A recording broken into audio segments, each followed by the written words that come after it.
Okay, so as I stated, I've been going on my Facebook and my Snapchat now, letting people know my story. And my story is about recovery. And it's not just about drugs, it is about addiction. Addiction is so many different things. And for me, addiction was love, addiction was abuse, and addiction was drugs.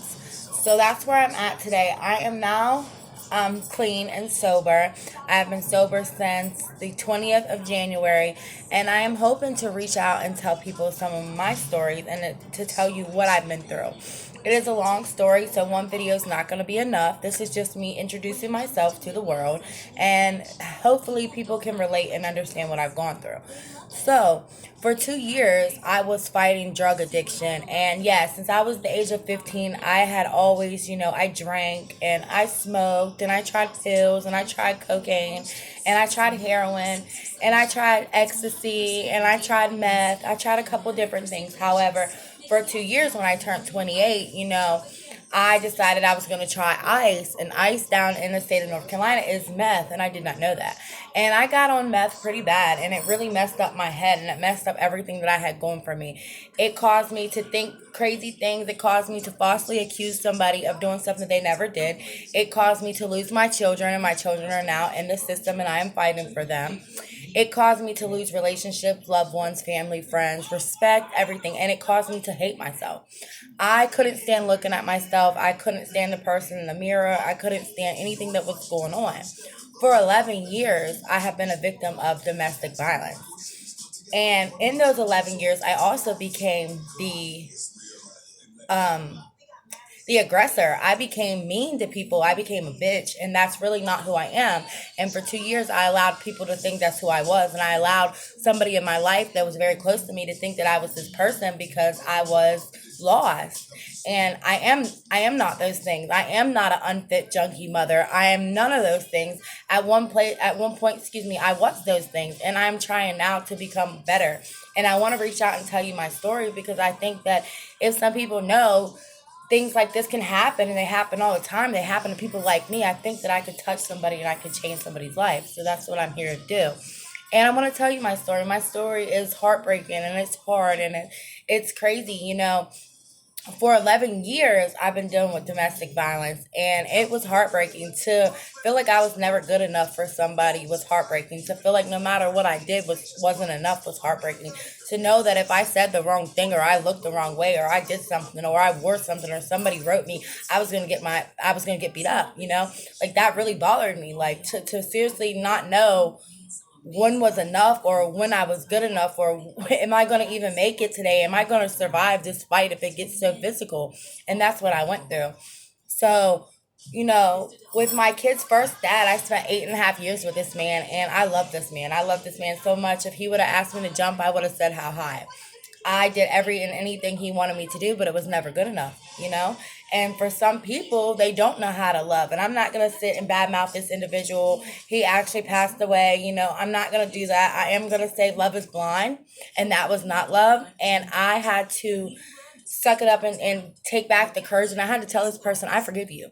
I forgive you because I need that power back. That is my power. I need to tell you that even though we did each other wrong and you did me completely wrong, I forgive you because on your judgment day, God's gonna ask you why you did those things, and you're gonna have to explain them. And I am a Christian. I do not go to church. I am just now on my path of recovery. I'm just now trying. But if it was not for my faith and talking to the good Lord, I would be completely lost. Now, to each their own. Whatever higher power you believe in, I'm right there with you. I support you. I'm right here. If you ever have any questions for me, please feel free to reach out and I will talk to you. As I stated, I'm on the path of recovery. Um, you know, I was talking about my kid's dad, in 2012, he broke my jaw. In 2014, he kicked me out of a second story floor. So it was two, I'm so sorry, a second story window he kicked me out of. So it was two fights. I fell out of it. I broke my tailbone. In 2016, he broke my eye socket, my left eye socket, causing me to have a lazy eye. My eye now does not move up and down. I laid there for 3 days before I could call 911. By the time I called 911 and I got into the ambulance, he was there beating on the ambulance door because, yes, he was afraid I was going to press charges on him. However, I did not press charges on him but he ended up being incarcerated for something else, and it gave me, the courage and the strength to leave him. However, no person deserves to be beat on or hit. If you are in an active domestic violence situation, whether you are a woman or man, please seek help. There are places that will help you. Please do not think that you can't get out. When I left my last situation, I had the clothes on my back, and that was it. That was it. I was in a state where I didn't have no friends, family, anybody that was close to me. I felt alone. I felt abandoned, and I was lost. And I got out of my situation, and I'm going to explain that as we go further in. I am hoping that I can get enough followers that will follow me and see that I am a real person. I do have real issues I'm going through. I do have real emotions. This is real. And I'm hoping that I can change somebody's life before you end up down the path that I went and it's too late. For a while, I was living to die. Like, I was using every day hoping that would be my last day because everything that made me me was now taken. I didn't know who I was, and I was lost, and I was hurt, and I was confused. And it was really breaking me down. It was really bothering me, you know? So I began to use every day, like I said. And all I was doing was I was burying my problems. I wasn't facing my problems. There was more problems at the end of the day. And that's the part that sucked. Like, Heather, what are you doing with yourself? Like, are you able to even hold a conversation with people? No, I was not. Like, I was not a good person. I could not go in society and be a regular adult because I was doing so much drugs that I couldn't even have a conversation like I am right now because I'd have to stop and I'd have to go do my drug and come back. And if I didn't, I was in withdrawal, you know? And it sucks because, like, even though I was on drugs, like, there's a story behind my drugs. Like, I chose to become an addict. I was not born an addict. I became an addict by consistently using drugs. And I chose to do that because of the people and places I was putting myself in were no good for me. But because I was naive to the situation, I kept doing it. You know, and it actually, it broke me down and it completely hurts me because now I'm trying to tell everybody, hey, I've changed.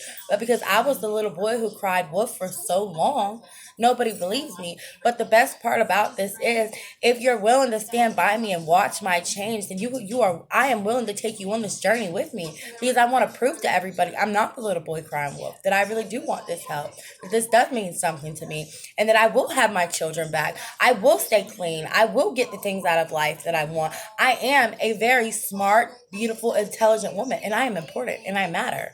And I believe that all of you matter. And I believe that every one of you are smart, beautiful, and intelligent. And you all matter. Your feelings matter. If you are children, you matter. If your mother, has let you down, that matters. If your father has let you down, that matters. How you feel matters. But your parents also have reasoning behind what they do. And they matter as well. Everybody around you matters. Every single person, everything, everybody matters. So I'm here to support that. Like, I'm just now on my path of recovery, and I'm having to face my emotions that I was burying, and now I'm head on facing them, and it becomes harder and it gets upsetting and it gets frustrating. But I'm doing it because I refuse to go backwards. I don't That's not an option for me. You know? And now with my situation, I left the situation that I had spent 2 years in, and I got really bad on drugs.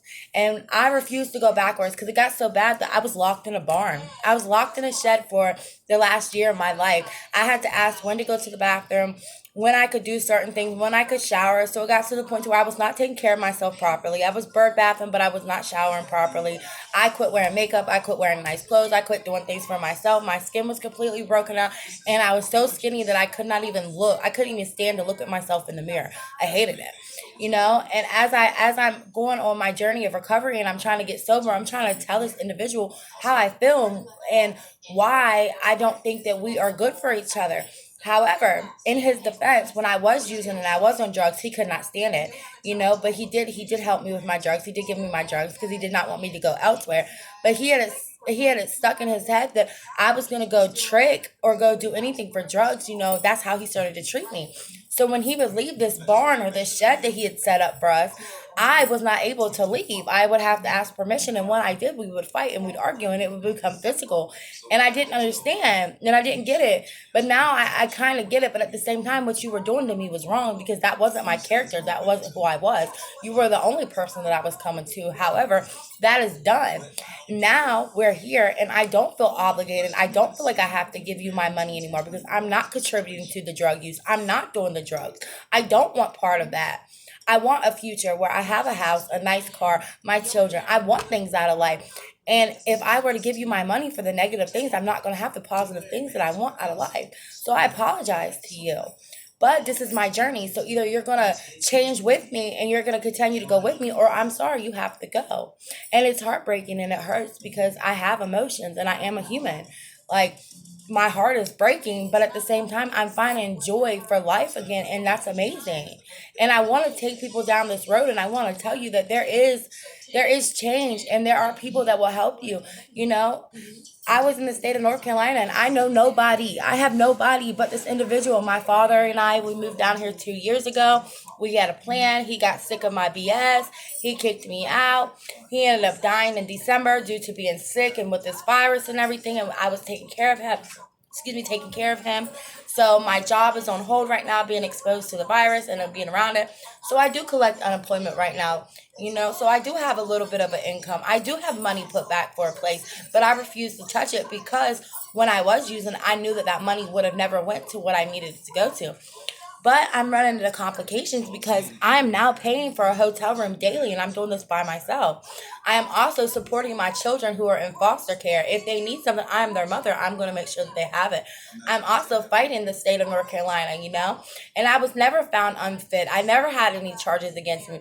But where I was on drugs, I wasn't a good parent.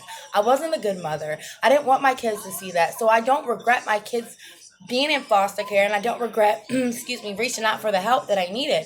However, now I'm having to go through those emotions and realize I made a mistake. And as a woman, as a mother, I'm bound to mistakes. But now I know how to handle those things different. And I don't want to use drugs to cover up how I feel. I want to face these emotions. I want to go through life. I want to do these things. You know? So that's where I'm at. And it becomes hard and it becomes frustrating, but these are my emotions and this is what I'm doing. And I want the support from others. And if you guys would love to hear any more and you guys want to know further about my situation, I will gladly tell you. All I need you guys to do for me is support me and listen. And if you guys know of any places for rent, tell me in the state of North Carolina. Tell me. If you know any resources that can help me, tell me. If you know any GoFundMe's that can help me, tell me. Like, because I'm 100% starting over and I'm not perfect. I need help. And I need support. And I need people that are open to change. And I need people to realize I am changing.